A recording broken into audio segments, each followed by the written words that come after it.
ሙሉ ስም ዶክተር አብይ አህመድ አሊ።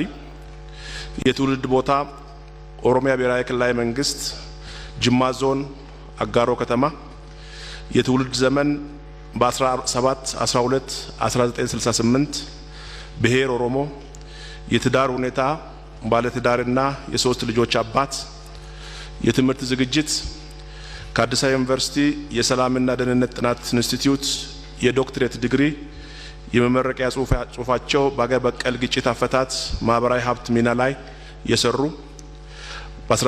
በ2009 ዓ.ም በ2005 ዓ.ም አሽላንድ ዩኒቨርሲቲ ከሊድ ስታር ዩኒቨርሲቲ ኮሌጅ ጋር በመተባበር በሚሰጠው የድህረ ምረቃ ፕሮግራም የማስትሬትስ ዲግሪ በቢዝነስ አድሚኒስትሬሽን ያላቸው።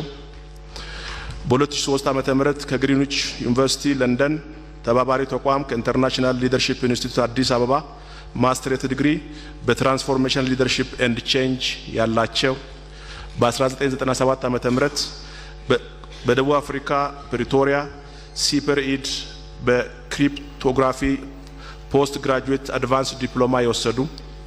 በ1994 ዓ.ም በኮምፒውተር ኢንጂነሪንግ ከማይክሮሊንክ ኢንፎርሜሽን ኮሌጅ የመጀመሪያ ዲግሪ ያላቸው። የስራና የፖለቲካ ተሳትፏቸውን በሚመለከት ክቡር ዶክተር አብይ ከ1983 ዓ.ም ጀምሮ የኢህአዴግ አባልና አመራር በመሆን ያገለገሉ ሲሆን በአሁኑ ጊዜ የኢህአዴግ ሊቀመንበር የኦህዴድ ሊቀመንበር ሆኖ እየሰሩ ናቸው። ከዛ በፊት በምክትል ፕሬዝዳንት ማዕረግ የኦህዴድ ጽህፈት ቤት ኃላፊ